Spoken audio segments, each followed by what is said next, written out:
8월 17일 수요일에도 참 어려운 방송이었어요. 보험. 오늘 누드인제만큼 어려웠던 기억이 나는데 그래서 질문이 굉장히 많았거든요. 가장 많았던 질문이 뭐 유병자 보험, 고혈압이나 당뇨 같은 질병 갖고 있으면 실비보험 들 수 없느냐 이런 질문들이 있었는데 볼게요. 봉승환님, 고혈압 있는 사람은 실비보험 들 수 없나요? 라고 올려주셨습니다. 원래 지병이 좀 있는 분들은 근데 요즘에는 뭐 상품들이 많이 나오지 않았어요? 좀 까다롭죠. 예. 까다로운데 고혈압이 있는 분들 결론부터 좀 말씀드리면요. 실손보험만 좀 저렴하게 가입하셨으면 좋겠습니다. 봉승환님 보시면은 고혈압이 있는 분인데 이분은 실비보험은 가입이 가능한데요. 밑에 나와 있던 분처럼 당뇨와 고혈압이 함께 있다 보면 실손 가입이 어렵습니다.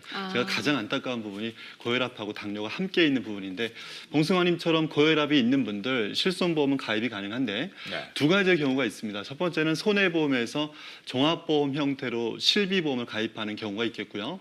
두 번째는 노후실손보험, 노후실손 의료비 보험이라는 것은 50세 이상의 중년 세대분들이 가입할 수 있는 보험인데 첫 번째 말씀드렸던 보험, 일반적인 실손보험보다는 훨씬 더 저렴하니까 다시 한번 말씀드리면은 고혈압이 있는 분들은 혈압 관리만 잘 된다라고 하시면은 고혈압 있어도 노후실손보험을 가입할 수 있으니까 일반적으로 이제 할증이 됩니다. 할증이라는 것은 보험료가 올라가는 건데요.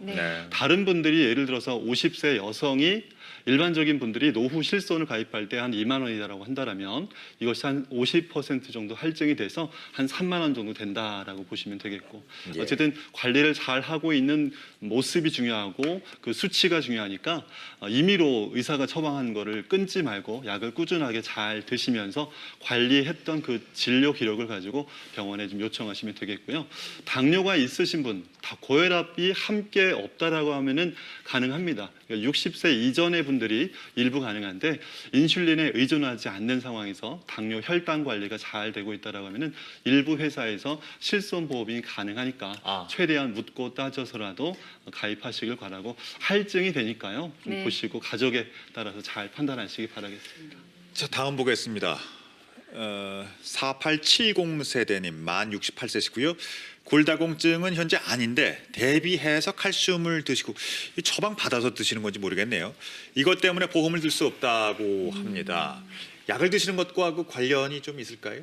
네, 약을 드시거나 또는 약을 드시지 않고 의증이라고 해서 이제 칼슘제를 처방을 받으신다 하더라도 나는 골다공증이 아닌데라고 하더라도요. 일단 이제 병원의 기록은 골다공증 의증으로 남아 있는 경우들이 있습니다. 자, 결론적으로는 골밀도 검사를 해서 그 결과 수치가 골밀도 수치가 현저하게 낮지는 않다라고 하면 실손보험이 가입이 가능할 수 있으니까 꼭 한번 확인해 보시고요. 그리고 이제 많이 물어보시는 게 퇴행성 관절염도 있습니다. 그리고 류마티스도 많이 물어보시는데 꼼꼼하게 따져보시고 물어보시고 퇴행성 관절염 같은 경우도 아까 제가 말씀드렸던 대로 노후 실손보험으로 해서 고혈압하고 퇴행성 관절염이 있는데도 실손보험이 한 4만 원 정도에서 가입이 가능했던 경우들이 있었으니까 최대한 좀 알아보시고 골다공증은 골밀도 수치를 확인해 보시면 되겠습니다. 네. 그 다음 질문 볼게요. 행복한 나날들님. 홈쇼핑에서 파는 보험 상품 괜찮을까? 지금 마감 임박이라고 하면 저도 솔깃하던데 어떻습니까? 홈쇼핑에서 파는 상품들이라 그래서 딱히 싸지는 않습니다. 어차피 그래요? 보험 대리점이라는 그 판매 채널의 하나로 가입하는 거지 어디 회사의 다이렉트 상품을 회사에서 직접 가입하는 건 아니기 때문에 설계사들의 수당이 있는 홈쇼핑 채널의 대리점 상품이다라고 이해하시면 될 것 같은데 다만 좀 조심하셔야 될 단점이 있는데요. 홈쇼핑이나 이제 방카슈랑스처럼 은행에서나 홈쇼핑 이런 채널을 통해서 좀 가입하는 상품들은 특약들이 조정이 안 됩니다. 예를 들어 실비를 내가 바꾸겠다라고 했을 때 이 특약들을 변경할 수가 없는 그런 단점이 있기 때문에 좋겠거니 해서 많은 보험들을 쇼핑하지는 않으셨으면 좋겠습니다. 네.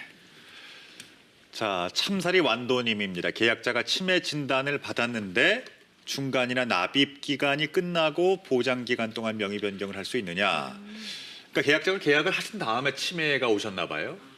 그렇죠. 어떻게 이럴 보십니까? 경우에는 이제 가족 돌보고 있는 가족께서 어차피 내 앞으로 계약자를 변경해서 관리해서 그분을 도우려고 하는 거니까 아. 변경은 가능하고요. 네. 보험이 유지가 되고 있는 상태에서 가능하니까 보험사 콜센터로 전화하셔서 가까운 고객센터가 어딘지를 확인하셔서 그분의 인감증명서와 인감도장까지 챙겨서 가셔야 되는 좀 불편함이 있지만 그렇게 좀 조치하시고 변경하시면 되겠습니다. 네, 달마님 볼게요. 지난번에 실손보험 꼭 들라고 하시니까는 60대 후반인데 실손보험 없어요. 가입할 수 있을까요? 라고 질문하셨습니다. 네, 75세까지 가능하고요. 아. 두 군데 회사에서 80세까지도 가능합니다. 예. 노후실손보험은 소소하게 혜택을 받으려고 가입하는 게 아니라 큰 위험에 대비하는 상품이니까요. 방송을 들으시는 분들 중에 내가 실비가 없다라고 하셔도 50세, 보험 나이로 50세 이상 되신 분들이 75세까지는 9개의 회사에서 노후실손보험을 가입할 수 있고 2개 회사는 80세까지도 받아주는 게 있다. 근데 노후가 되고 연세가 많이 드실수록 또 치료받은 게 많으시겠죠. 그러니까 될 때까지 보험을 못 가입하신 거겠지만 요즘 보시면은 뭐가 있다 하더라도 네. 무진단 무심사로 해서 보험을 통과시키는 경우가 있다라고 하지만 보험료가 비싼 경우들이 많습니다. 그래서 무진단 무심사해서 간편하게 생각하지 말고 좀 덜 간편하더라도 보험사에 꼼꼼하게 물어보시고 솔직히 설계사 분들에게 이게 돈이 별로 안 됩니다. 네. 그래서 보통의 이제 보험 상품들보다는 많이 유통되거나 이런 정보들이 없는 게 현실입니다. 제가 그렇다고 설계사분들 나쁘게 말씀드린 건 아니지만 최대한 이런 정보들 공익적으로 잘 활용하시고요. 묻고 따져서 좀 불편하더라도 우리가 큰 병원에 가족들이 모여서 마음 아파하고 힘들어하지 말고 좀 건강하시고 그래도 괜찮을 때 불편하더라도 병원 서류 챙겨서 우리 부모님 거 사랑하는 가족들 거 네. 잘 챙기셨으면 좋겠습니다. 예. 네, 그다음 8월 18일 어제 저희가 피로해소 밥상 해드렸는데요. 궁금증 볼게요. 백지연님. 피로 해소제가 도움이 되는지, 그리고 피로와 어깨 결림도 연관이 있는지